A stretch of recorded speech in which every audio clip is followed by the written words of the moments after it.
Hey, it's Rocky. Welcome to Richer Soul. Today's guest is Scott Weaver, who helps business owners focus on life and how to integrate the balance between work and family.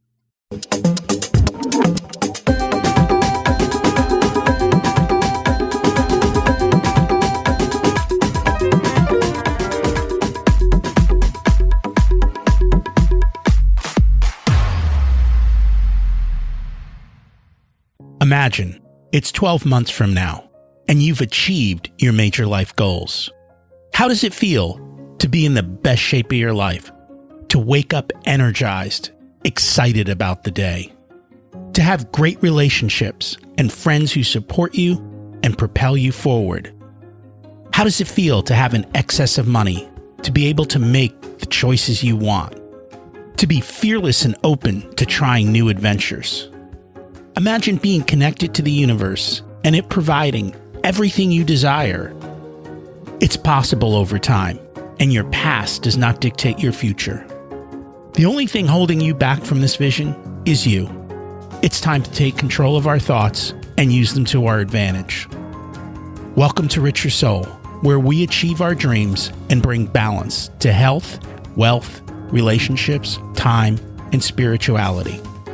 If you have not had a chance to listen to episodes 1 through 9, I encourage you to go back and listen to the framework behind Richer Soul and how to create the life of your dreams. You can also find all the show notes for this episode at richersoul.com. While you're there, you can sign up for a monthly email where I share the best articles I read this month, let you know about upcoming episodes, and share a little wisdom. You can also listen to coaching calls under the Coaching Calls tab. I also share the most interesting articles I read every week on Facebook at facebook.com/Richer Soul. And there's also a Facebook group where you can ask questions and interact with other listeners. Today's quote is from Epictetus in A Manual for Living. All advantages have their price. If someone enjoying the privileges, opportunities, or honor you desire, if the advantages they've secured are good, then delight in that person enjoying them. It is his or her time to prosper. If those advantages are bad, then don't be troubled that they didn't come your way. Remember, you will never earn the same rewards as others without employing the same methods and investment of time as they do. It's unreasonable to think that we can earn rewards without being willing to pay their true price. The person who wins at something has no real advantage over you, because they had to pay the price for the reward. It's always our choice whether or not we wish to pay the price for life's rewards, and often it's best for us not to pay the price, for the price might buy our integrity. We could be forced to praise someone whom we don't respect. That's some great wisdom. And I think beyond that, it's a question of what other sacrifices are we going to have to make for the success that we want? I know a lot of people chase financial success. They work a lot. They lose their health. They lose the relationships with their spouse. Their kids don't know who they are. I think a lot of times when people look at taking certain paths in life, they don't actually take the time to understand the sacrifice that's involved in making that decision. And we've had a lot of guests on in the past who've talked about that and how that they looked at what it was going to cost them to take a particular path and decided against it. And you know what? I think it's a better outcome in life. Last week's action step was to get started on delegating one thing. What did you delegate? Email me. It's Rocky at Richer Soul. Let me know how it went. It's really fun when you get to delegate something you hate doing and get it off your plate. It just seems to free up your entire day and make life so much more pleasurable. Today's guest is Scott Weaver, who's part of my mastermind group. He's operated his own business consulting company since 2011. His background includes experiences as a CEO of a high-tech startup and many years as an engineer at well-known tech companies. In spite of living in rural Oregon, his success is measured by being married for 24 years to a wonderful wife, being grateful for the things he has, and the time to volunteer mentor startup companies, being able to send his kids to private colleges, and be there for them. Scott has personally faced the challenges of running a business, and a family at the same time. He launched the Arise to Live podcast to share the motivation he has learned along the way so you can reach a place of thriving faster than he did. Let's meet our guest and learn from his insights. Welcome to Richer Souls, Scott Weaver. It's great to have you join us today. Thank you. I'm glad to be here. And I'm excited as always for the conversation. We always like to start at the beginning. What was it like when you were growing up, and how much did your family and school teach you about money? That's actually a pretty deep question. My childhood had basically two parts to it. From birth to about 11 years old, it was in Idaho, outside of Boise. And then my parents moved to Oregon, and that's where I am still here. Kind of in the farmland, most of my relatives were in the farming community, either had farms or in the agriculture in some way. And so the money, basically, if you have a crop and you sell your crop once a year, you only get paid once a year. So you have to make sure that can last a long time. And also, when you're a farmer, you also have to make sure that your planting process is good. As the crops grow, you need to make sure that they're being taken care of and protective, and make sure that the harvest gets in, because winter is coming. And in Idaho, the winters can be pretty cold and snowy. Kind of the money was tied in with the old-fashioned farming cycle: planting, growing, harvest, and then winter. The money aspect of it is you need to take care of what you have, and you need to plan ahead. So taking care of what you have is the equipment that you have, the equipment that you're going to need, make sure that you save up for it. It was kind of interesting. It really wasn't taught. You just kind of learned it through osmosis, being around the relatives and parents. My dad was a little unusual in that he was not a natural-born farmer. And when it came to mechanical things, he just didn't have that gene in it. After he grew up, graduated from high school, he's still on the farm, and he went into the Army. And there he learned a skill, computer programming at the time. That's when they used punch cards. And from there, that's kind of set my branch, or the branch I grew up into, more of a white-collar technical line of thought. But growing up, there really wasn't a lot of teaching. It's just make sure you save enough money for the future. Basically, Matt, make sure that you have enough to get through the winters. When I moved to Oregon, my grandma had a lot of influence, and her background was completely different from my dad's side. My grandma was on my mom's side, and they basically came from English merchants, German aristocrats.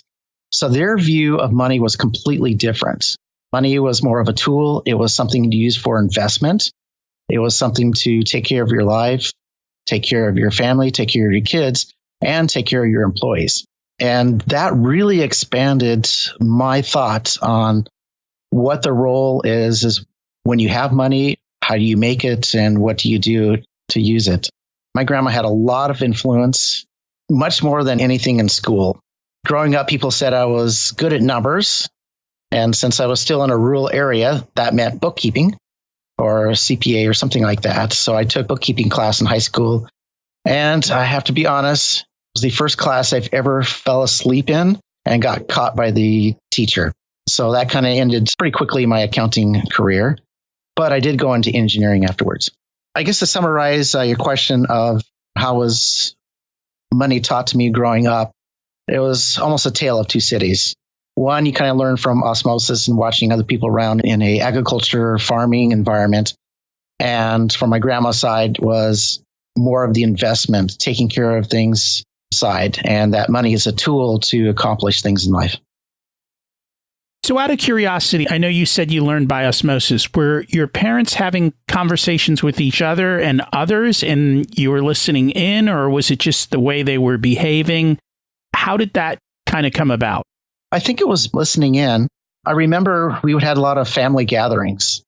And as a young boy, I remember the talk. It was somewhere around crops and, how much fertilizer you have to put in. That costs too much, and X percentage went up. Now looking back, I can say they're in the commodity industry and you have to be very careful about cost.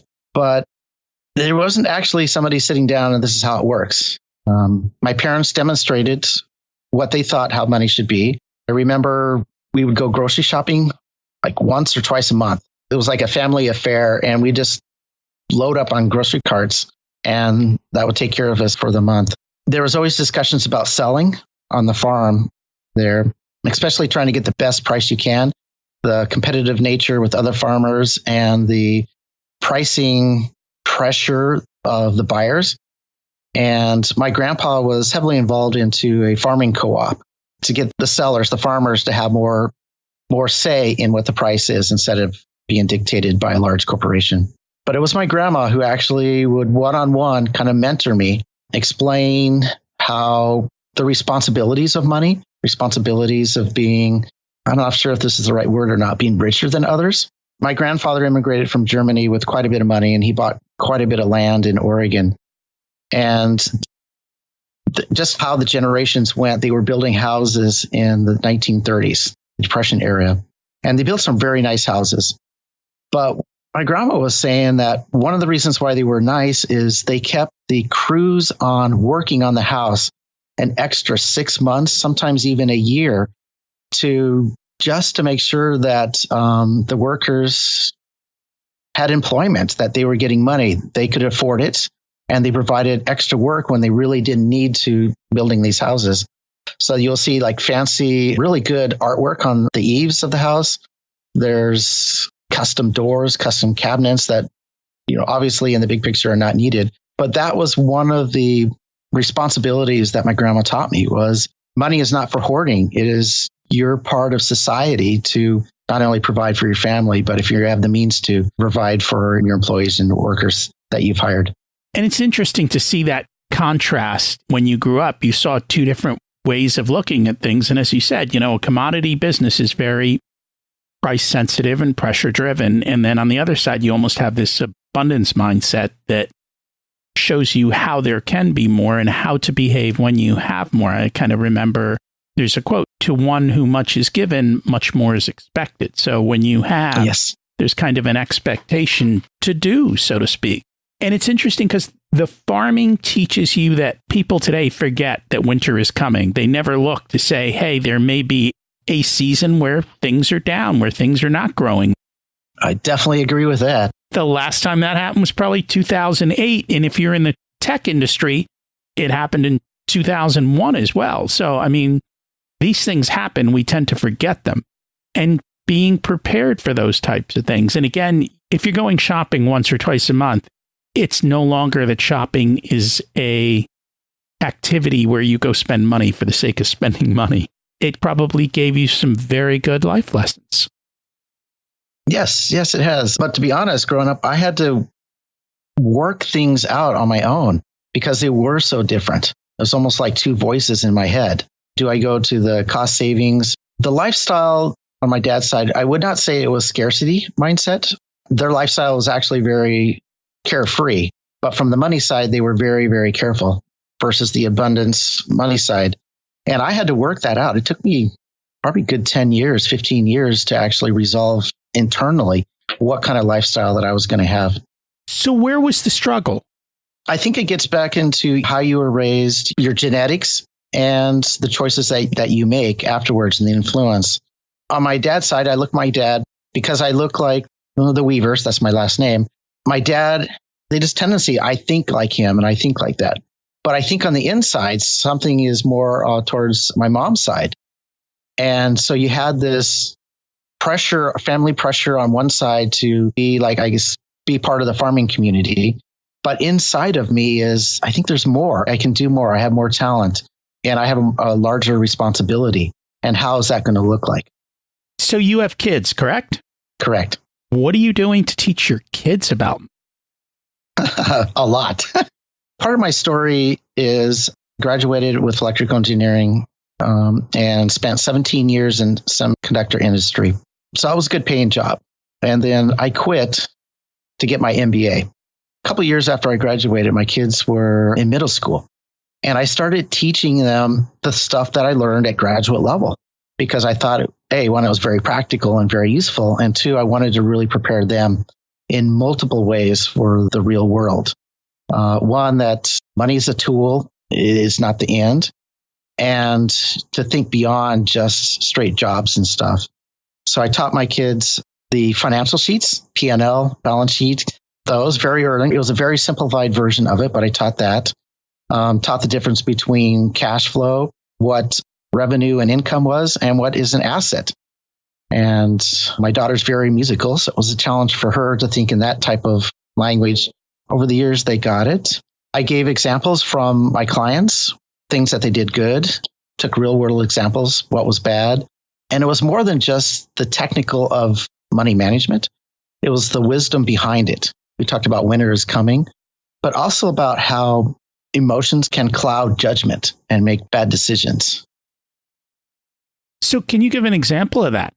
One is I call it the self-righteous aspect. So it's been my experience more than one business owner where they're smaller and they land a large contract and it's a significant part of their revenue. So it's a big win from them, especially if you're a growing company. But when you're dealing with the bigger one, sometimes they change the rules on you. And the founders and the business owners that can adapt to those no rules usually are better off under the new rules. But the ones that go like, oh, how dare you change our contract? How dare you do this? And then gets confrontational to the point of, I'm taking legal actions, and which doesn't make any sense when a large company has already on staff a couple lawyers. And then at the end, yeah, they may be right saying the contract was broken, but the inability to renegotiate a better contract and instead feeling threatened or they just get angry and bitter about it and that they're right and they have to be and prove everything right actually was detrimental to their companies. I guess a short way to say it is sometimes you need to yield to win. And that's very true. What I say to that is you can win the battle or you can win the war. Yes. And it sounds like in this case, they were winning battles and losing wars. And it's a lot better to win the war than to win the battle. Definitely. And the other part is some of these people did not have the wisdom to realize that they were losing the battles. And then in the end, they lost the battles and the war. So to me, it was hard to watch the self-destructions. And it usually is. Everyone else can see it like a slow-moving car wreck, right? Yes. But the people involved are just kind of blind. And that's why it helps you have a good team around you that can help you to see the bigger picture. And then it's also you have to have essentially the ability to listen and to take that in. Yes. And it requires a certain amount of humility, maturity, and willingness to eat your own words, which for me personally, that's difficult. I don't know anyone who is easy for. I think for all of us, it's difficult. Some of us may be louder in our retorts than others, but at the end of the day, regardless of how it is, letting go is always one of the things to do. You have this wonderful electrical engineering job and you've got the MBA, solid corporate success. Everything's wonderful. What happened? I decided to become a CEO of a technology startup. This was in nanotechnology. At Oregon State University, some professors invented a really cool anti-reflective coating for you put on glass, and instead of the light reflecting, it actually goes through. And a really cool technology. So I wanted to expand my skills, take on new adventures, prove myself. So I did that, the CEO. So after I did that for about two and a half years, I was on the board of directors of the company for another 2 years before I completely stepped away. And then after that, started my own management consulting firm. What made you choose to start your own firm in management consulting? There's no single answer, but part of it is I did not want to go back to corporate America. And that gets back into the experience I had being in technology and in the .com bust. And I got swept up on the other things. Over 4.5 years, I had 2 desks, but I worked for 4 companies. And company number 5 was going on. It was coming like in the 6 months. And I just had enough. I didn't want it to be part of that system anymore. And that's when I went back and got my business degree. But the other part was a certain amount of freedom, you might say. So my kids were entering middle school and high school, and it was obvious that they're not going to be that age, and pretty soon they'll be out of the house. And so I wanted something that made sufficient income, but yet allowed a lot of flexibility in time. And so that's what I did. I was able to generate sufficient income to keep going. My wife was working at the time and had the ability to spend quite a bit of time with the kids, their sports activities. I was 1 year volunteer for a robotics team. And in that, I got to know the kids' friends. I got to influence them, just get to see a side of my family that I think a lot of dads don't see. And so those two combinations is why I went into management consulting. A third one is, I don't want to brag or anything, but I'm actually fairly good at helping business owners be successful. And I've been doing the management consulting business since 2011. So good 8 years now. You went back for your MBA. Did you learn a lot in your MBA? Did it really prepare you for business, or was it knowledge you had elsewhere? Yes, it actually prepared me fairly well. I went to a private one, did a lot of research. So I went to Willamette University, in which my opinion is probably the one or two best MBA program in the Pacific Northwest. I was also looking at USC, Southern California, University of Southern California. But my mom didn't want to, my wife didn't want to move to California for a 2-year program. So stayed here. The program was really good. They had the theoretical side, of course, but they had a very practical side to it. Some of my professors were in industry. One of my favorite one was he started his own biotech company, and he sold it to Genentech. And, this class that I took was, it was alliances. How do businesses take alliances? And we covered everything from basically two farmers working together all the way to the big mega mergers and everything in between. So the way the school taught was, the basics, but there was a heavy emphasis on real life. And we had to do projects. The toughest class I had no textbook, no quizzes, no tests, no final. And we were outside class the most time. It was entrepreneur class. And this is the first class in the United States that the students were given real money to invest in real companies. So we were basically being venture capitalists, and we were investigating a lot of companies, which ones we'd invest in. We had to go through the due diligence, and we invested in a company. And that actually exited, I believe, 2 years ago, and we made money off of it. That's a small win for me. When you say investing, you weren't buying stock in the company. You were actually investing in companies that were looking for capital. That is correct. Actually, ownership in the company. Okay.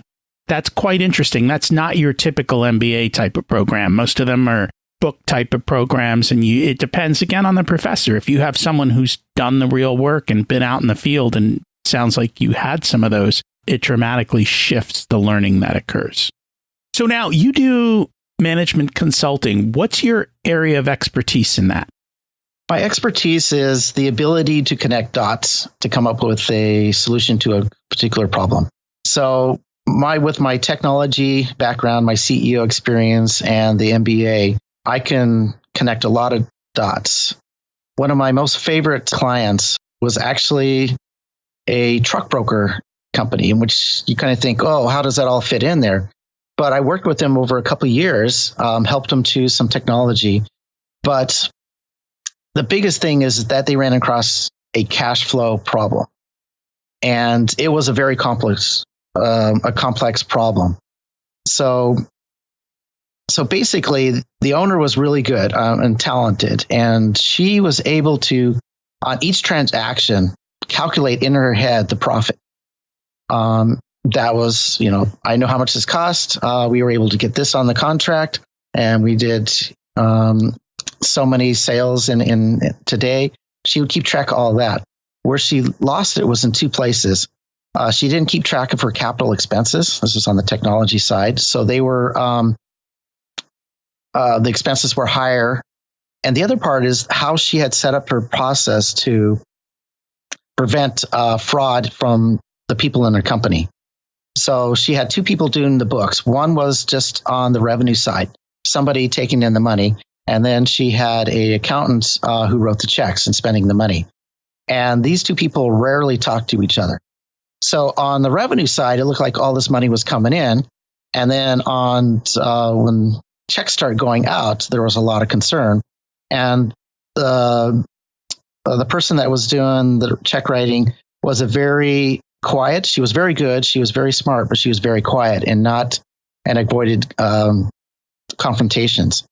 So all of a sudden, their accounts payable started going from 30 days and 40 days, and then I wish you would have called me then, but it was over 60 days before she called me in to solve the problem. So I guess that's an example of how I'm able to connect multiple issues and then help a company move forward with that. And so in that case, how did you solve that problem? Because it sounds like it was a spending problem, correct? It was a spending problem, but it was also a metrics, not watching the right metrics in the company. And it was a communication problem. I addressed the communication problem first. And that was behind the scenes with the owner of the company and said, look, you need to keep on top of this. You can't make the assumptions in your head. Even though your calculation is correct, it's not big enough.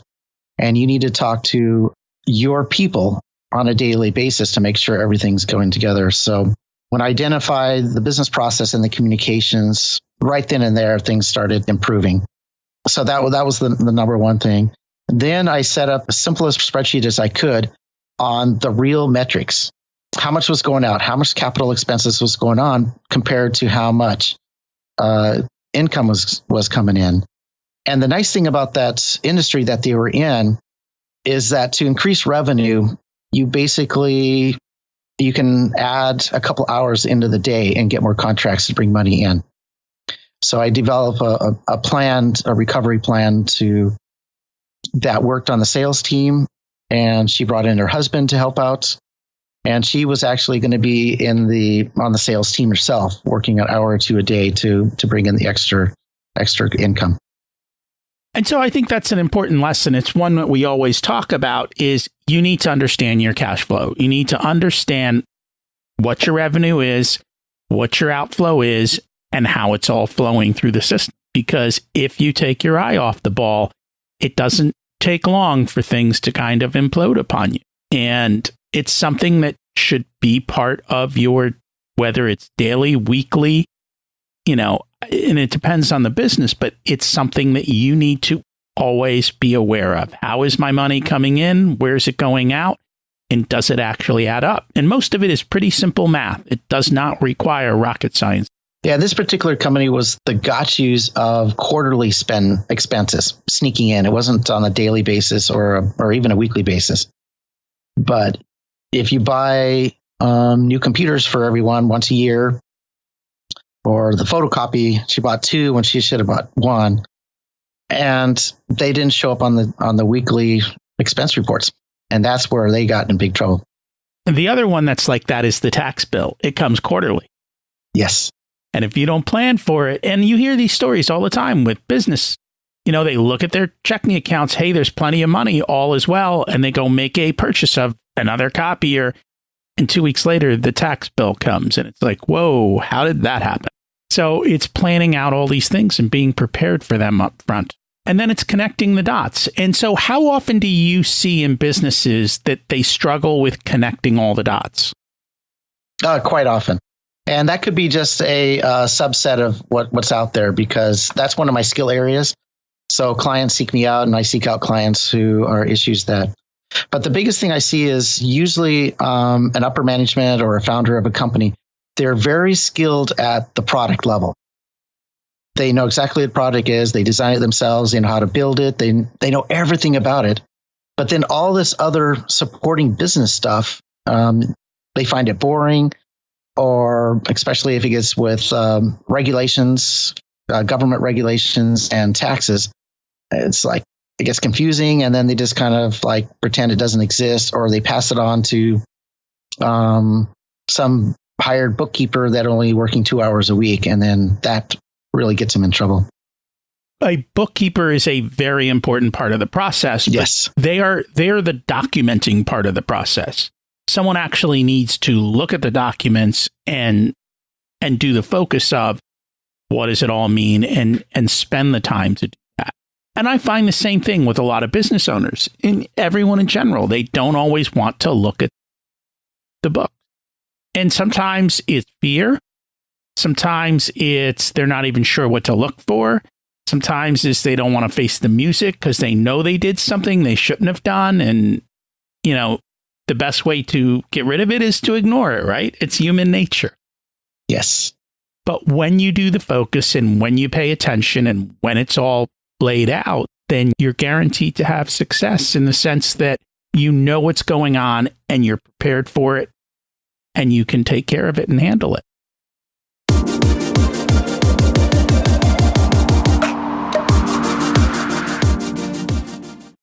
Today's episode is brought to you by Profit Comes First. Do you love the work you do but struggle with the financials? Does your bookkeeper or accountant spend the time to analyze your business? Or are they just processing numbers and doing taxes? Having an expert on your team to help you put profit first and ensure that dots are connected can remove the stress and anxiety. It ensures that you can reap the rewards of your hard work in your business. That means you can live the life of your dreams. Learn more at profitcomesfirst.com and look for the link to schedule your no obligation call to see how you can put profit first in your business and create the life of your dreams.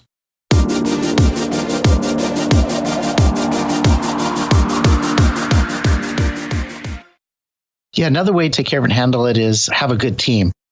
So especially for technology-driven people or background professors that have no interest, especially on the bookkeeping side, to hire somebody that they can trust, or bring in somebody into the company and give them equity, part of a stake in the company, somebody that will watch it, what's going on, and has the respect that the founders will listen to them and take the advice of them. And so building up a team to cover up the weaknesses in the business owner is a very good way to lead to success. It is. And I think the first step of that is self-awareness. What are my skills? What do I like to do? And what do I not like to do? And I think what happens a lot of times is the business owner has a lot of things that they don't want to do. And so they ignore them instead of finding the right person to handle them and to do them. And that's kind of the smarter task that's in there. But a lot of times as a small business owner, you don't want to spend the money. And so it creates that struggle back and forth. And that's where creativity needs to come in. It's not unheard of where two small companies who can't on their own afford somebody team up and then hire somebody and then split the hours just to get the bases covered for 6 months or a year as the business grows. Well, I think these days, though, you have much more ability to essentially get labor on demand. And what I mean by that is you can hire people to fill certain higher roles on a much smaller basis than you could in the past, because it's a lot easier to connect with all these people. And you have the ability to do that. So you can have people who freelance and handle this and handle a small portion of your business and who are experts at it because that's all they do all day. And because they see multiple companies in multiple industries, they actually can see things at a much wider range and take best practices from across industries and bring them together. Yes, I definitely agree with that. And that's a huge benefit of having your own business these days. But one of the challenges I've seen is, regardless whether you hire somebody or you go online or hire one of the experts you were talking about, there's a training process that needs to be done. Each business, I think, is unique in their own way. And so there's a training part, and that scares a lot of owners from reaching out.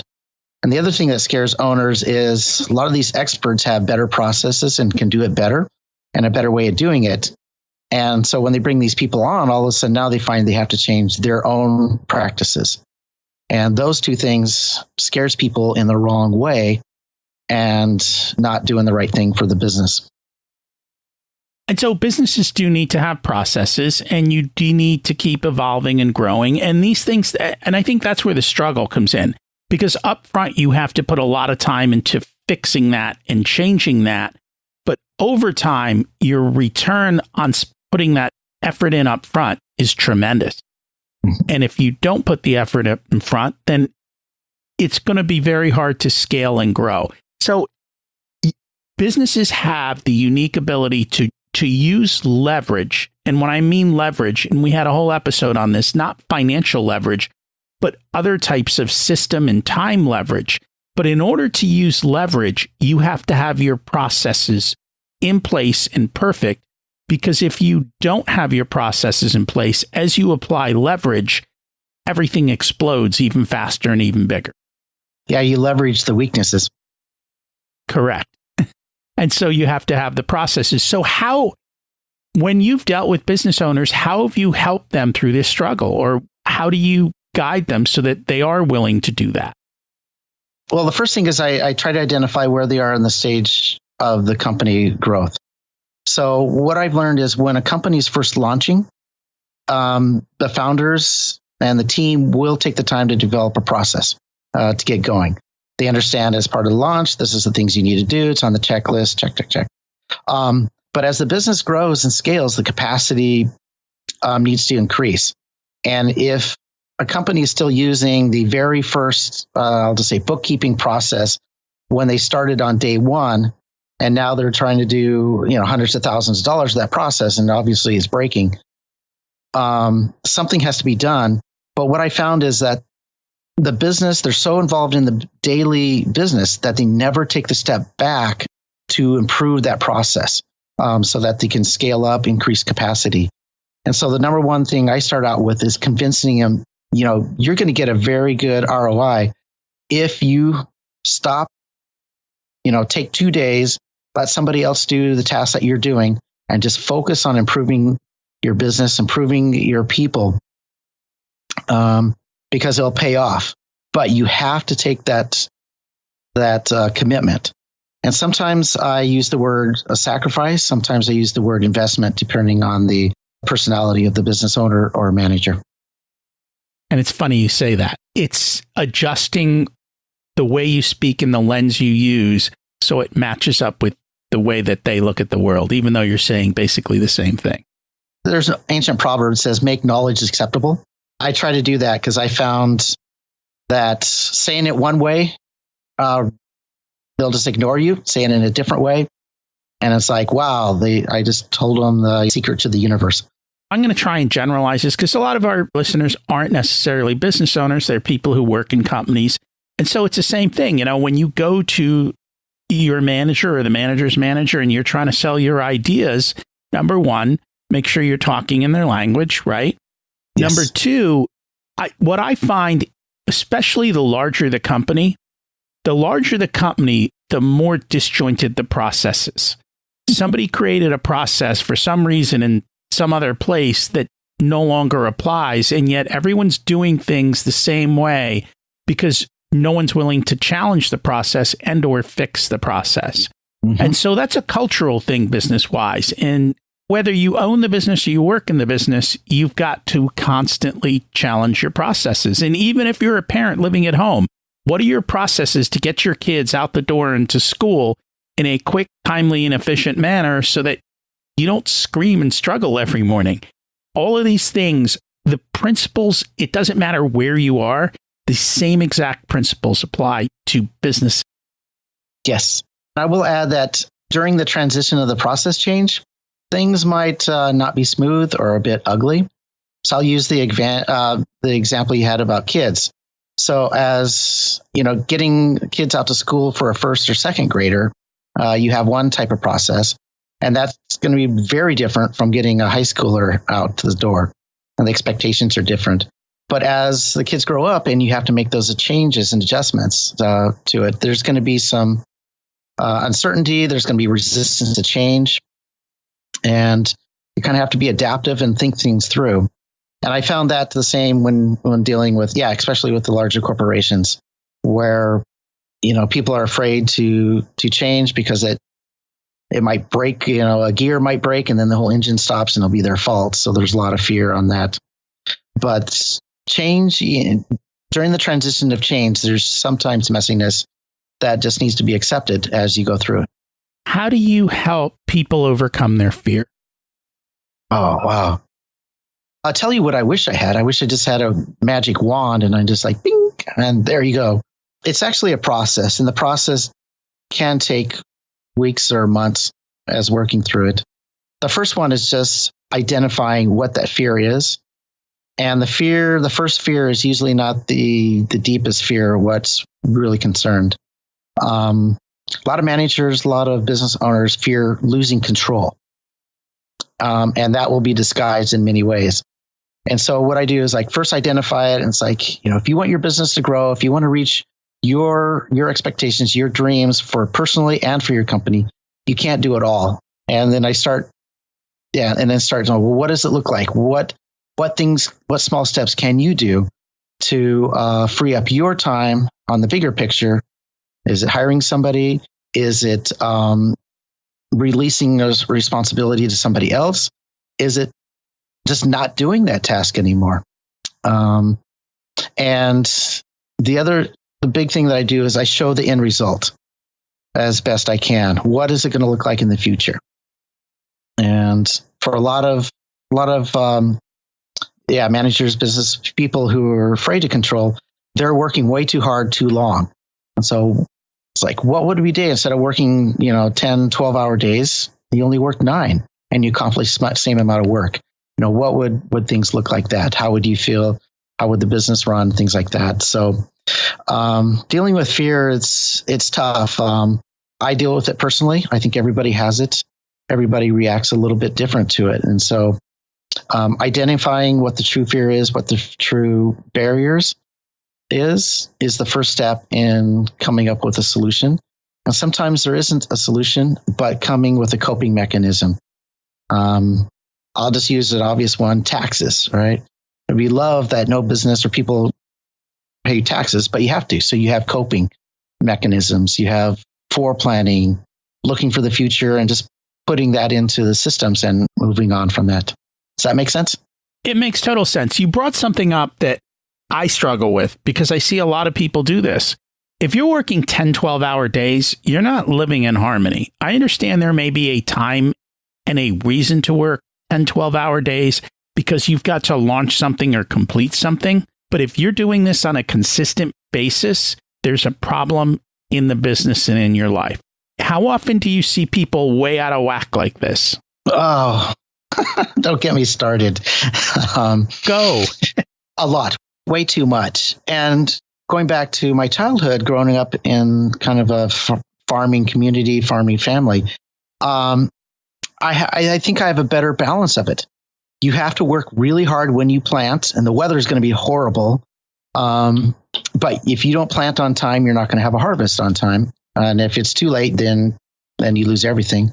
And the other part is when you harvest, you got to get that crop in. And if you're doing some kind of grain, like wheat or something, a storm's coming, you're working 24 hours straight or 40 hours in local to get that crop in. But if you're working those hours in the middle of summertime or in the middle of wintertime, there's a serious problem. And that's something I learned because after I was in engineering, I went back for a family reunion, and they launched a barbecue at 5 in the afternoon, 5 p.m. And one of my cousins, he's fired up the barbecue. He got off 10 minutes before, and he just drove. They were enjoying the summertime. They did not put in full hours. And, they did the things that was necessary, but crops are growing. So I applied that analogy to business. There are times where you got to get this product launched, or this thing's got to go out the door, the customer's demanding it, expecting it. But in between, if you're still working those massive hours, the business owns you, not the other way around. And you're definitely not enjoying life, and you probably have a shorter lifespan. What is usually the reason that you get stuck in this type of a cycle? Oh, boy, you're asking good questions today. One is fear of failure, and the other is the business problems are generally easier to solve than life problems. And so if somebody is really busy keeping them occupied, it feels good to accomplish a project. It feels good to accomplish something. It feels good to release something where the client is really, really happy and is like thankful for it. You feel important. You feel useful. But a lot of times, on a weekend, all of a sudden you're by yourself and that's all you had. You haven't spent enough time with the family. You haven't spent enough time with yourself.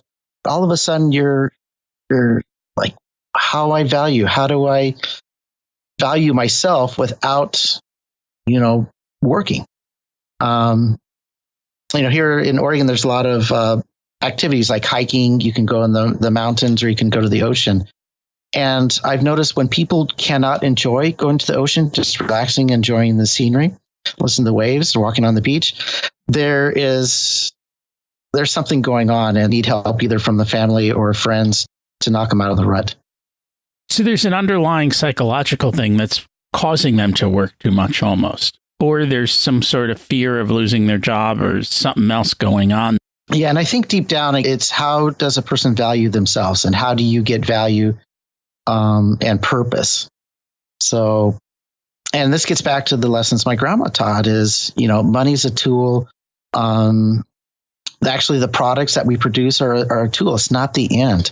It's more people-oriented, people-focused. And if people can't see past that, then it makes their life more difficult, less enjoyable. Sometimes they promise themselves at age 40, I'll retire, or age 50, I'll step back. But that rarely happens because they get so wrapped into what they do as who they are, as opposed to who they are influences what they do. They have it backwards. Yes. The reality is a life well lived is lived on the journey. And that's not to say, like we said before, you can't take sprints when there are things that need to get done, but you've got to live in harmony. And I know we kind of started out there where you said you actually got to coach with your son and you got to spend time with him and get to know his friends. And you kind of are then you're standing there and you're leading the next generation, and it's your generation, your kid. So it's even that much the more important that you spend the time doing that, because you only have so much time with your kids. And so it's important to be able to step out at a younger age and do that, because if you don't, by the time they leave for college, they're kind of on their way. I think I've heard it said that by the time they reach 18, you've spent 92% of the total amount of time you'll spend with your kids. Yes. And so you've really got to kind of make the most of it and figure out how you're going to keep all of these things kind of in alignment. So as you deal with business owners, how many business owners do you see that are essentially have all of their things in harmony, or most of them out of alignment? Once again, that's a tough question. What I usually see is something in between. There's always going to be tension. There's always going to be friction between those. And so there's always this constant adjusting for it. And so the business owners that do the best and adapt the most realize that, it's not going to be perfect, but they adjust. They do. They realize, okay, business takes, Monday and Tuesdays, I'm going to spend an extra hour to do that. But come Friday night, I'm leaving at 3 p.m. To make sure I can go to the kids' football game or something like that. So they play that, and there's always the struggles. On the practical side, one thing I really learned is that the amount of time and needed and care for kids when they're 2 and 3 was about the same as what my kids needed about their freshman and sophomore year. They were figuring out the world, figuring out who they are, how to deal with bullying, What happens if you have a professor a teacher that they don't like and they're not doing it? All that coaching and stuff. And those times you have to take the time. It's a time to do it. But I've never seen anybody do it perfectly. I've seen a lot of people do it horribly or disastrously. But the ones that seem to do the best realize that there's going to be a struggle. It's always going to be a struggle. But in the struggle becomes a journey, not a struggle itself, becomes a journey of learning. And more than one will take their kids, they have to pick the kids after school, will take it back to work. They're doing their homework, but the kids are listening overall with the conversation in the business, and they're learning that way. And you just be creative and I guess roll with the waves. I'm not sure if that's the answer you were looking for. I am always looking for everyone's answer. I don't know that there's a correct answer. Sometimes some answers shift the lens that I look at things through. I think it's just understanding that there are multiple ways to do things and multiple ways to look at things. And I don't say that there's a right answer or a wrong answer. I think you have to figure out the answer that works for you, for your family, for your life. And comes back to what you said. It's a journey. You've got to, if you're not happy on the journey, there's not going to be a destination of happiness somewhere. There's probably going to be a destination of regret. Definitely agree with that. Yeah. So what are some of the big other issues that you find that business owners struggle with? This is one I have to be honest. I'm working on right now myself is when you're a business owner or you're a high-level manager, you are expected to know the answer. You are expected to always be composed. You're expected to always be the leader. The answer, yeah, you're out there, and so when you're doing that for 9-10 hours a day, most of the week, then you come home, and if there's no shifting. In that attitude of, I got to project myself to be this type of person and never, relax, then all of a sudden you're projecting it becomes a projection of arrogance and authority and dictatorship. But it's not meant to be that way.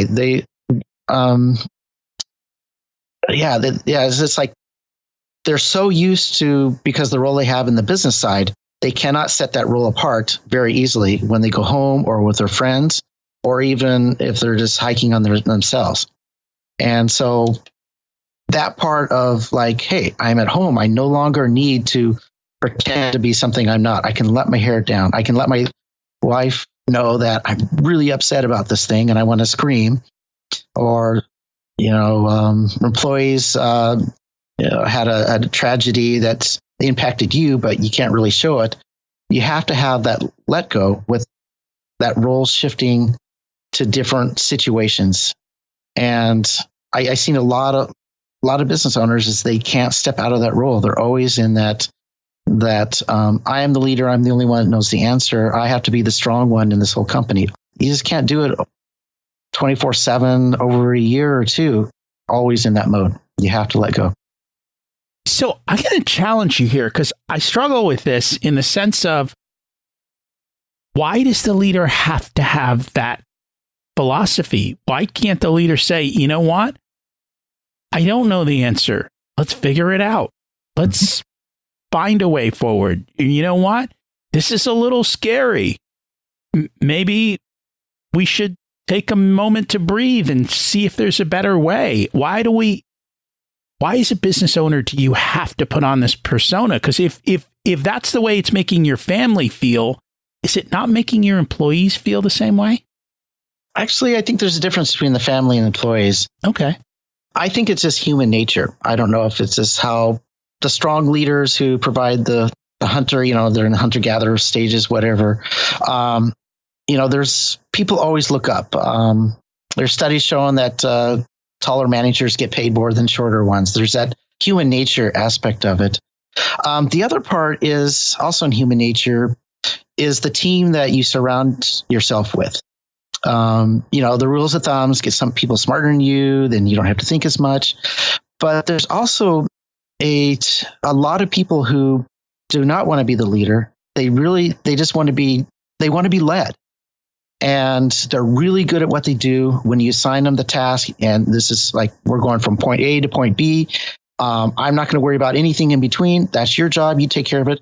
They love that. And there's personalities out there, and that's where they excel at. And as a business owner, you want to find those people to help them excel. The trouble is when point B all of a sudden becomes point C, and there's ambiguity and there is uncertainty. A lot of these really high-skilled people just don't know how to handle it. And it's not anything wrong with them. It's just how they're wired. And that's why leaders become leaders and business owners become business owners, is that they can handle that. And so business is always changing. The end result is usually shifting in some way or another. And so the leader is to keep things contained, keep the morale up, keep things moving forward. And I think there is some truth to saying that business is solving problems. And so as a business leader or a high-level manager, or even as a mom and dad, you're constantly solving problems. And that's just the role. But if you're always in that role, that is where the problem gets. You have to be in community, you have to be in the family where you're the one that doesn't have to lead, that you can let your hair down and relax.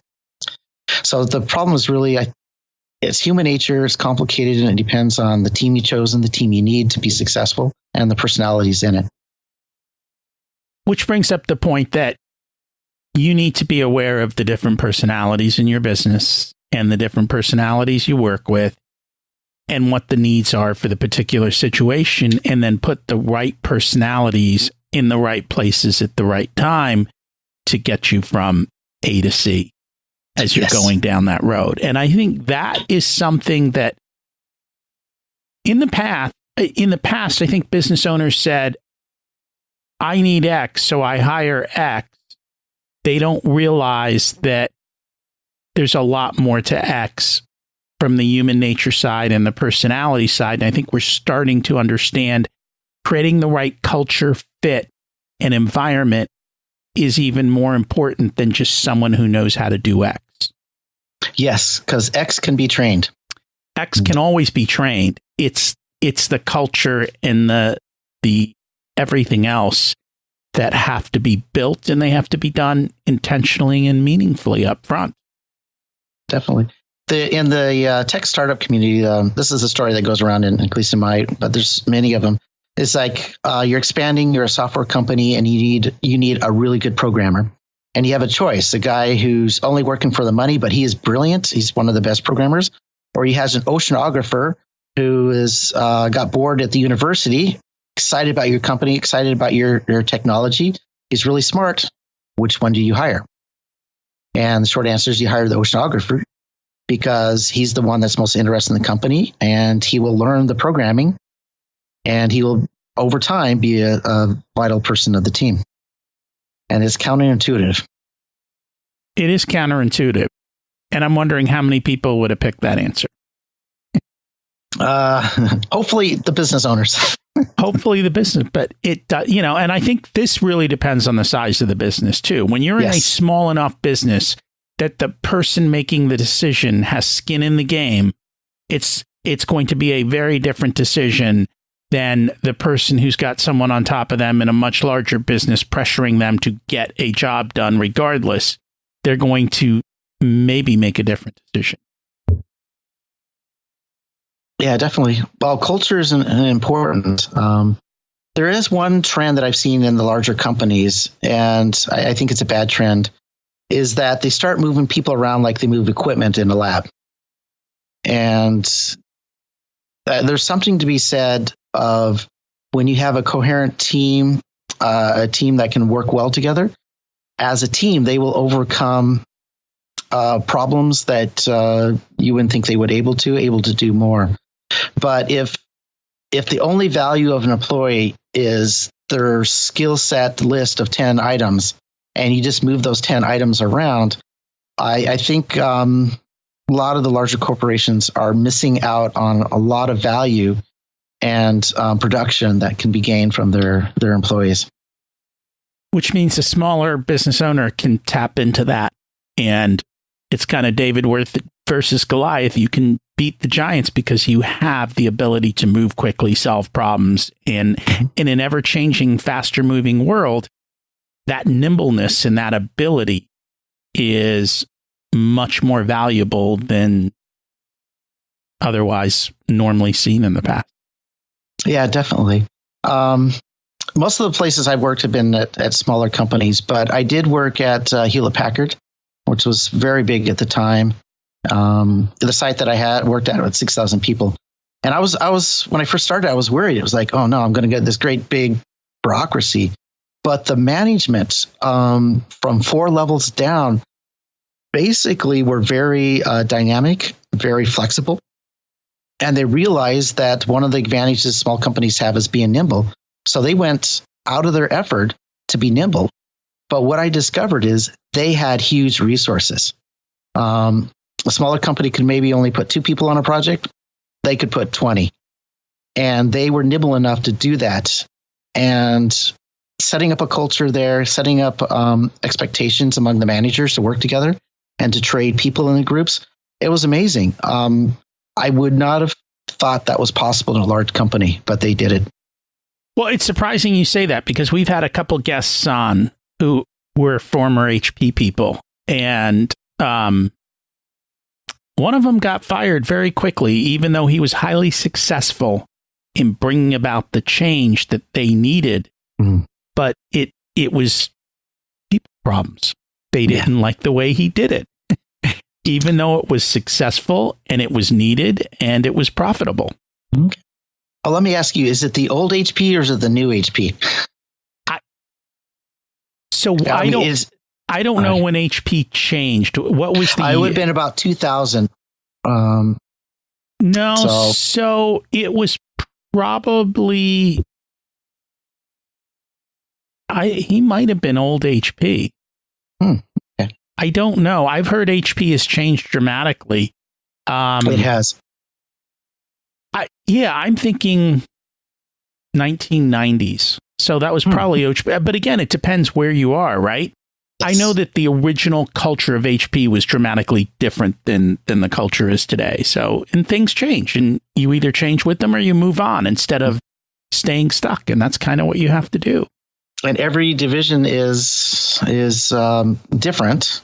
Yes. And the other part is you could be right, but if you don't have the people skills or you do it in an arrogant or self-righteous way, that can get you trouble faster than coming up with the wrong answer. And that might have been more so what it was. So based on our conversation today, what is one action step people can take to move forward this week? Okay. Hopefully this isn't too challenging, but this is something I personally do. It's on cash flow. So I have a spreadsheet that goes out a year and on a month, and I keep track of my expected expenses, and how much money I expected to come in, since I'm self-employed, what clients are going to pay and when. And I found that keeping that track of the cash flow, keeping on top of it, really, really helps, for me to relax and enjoy life better, but anticipate the good months and the bad months. So I encourage everybody to not only track their expenses, but also the cash flow. And by cash flow, I mean money in the bank. When's it leave? When's it come? And make sure it's going to the right place at the right time that you want it to be. And we've talked a lot about that in the past. And I've always said you run your personal life like a business runs a business. And it doesn't matter which side you're on. Know your numbers, know your cash flow, understand when things are coming and going. There are very few emergencies and surprises in life. April 15th is tax day. Plan for it, right? When your roof is 25 years old, you know that it's going to need to be replaced next year or the year after. Plan for it. We can see all these things occur. They are not surprises most of the time. They are planned life events. So as you say, plan out the financial side of your life. And I'll add one detail to the spreadsheet is I include time that I need to visit family. So my in-laws live in Hawaii. So I'm gone for 2 weeks. So I subtract, expenses go up, income goes down when I do that. And so knowing that 6 months in advance that this is what's going on the family side helps me anticipate and connect my personal life with the business and make sure that they don't trip over each other. And that connection always needs to be there. Your life and your job and your business all have to work together. And if you look at them separately, usually one of them collapses. You've got to figure out how they all fit together.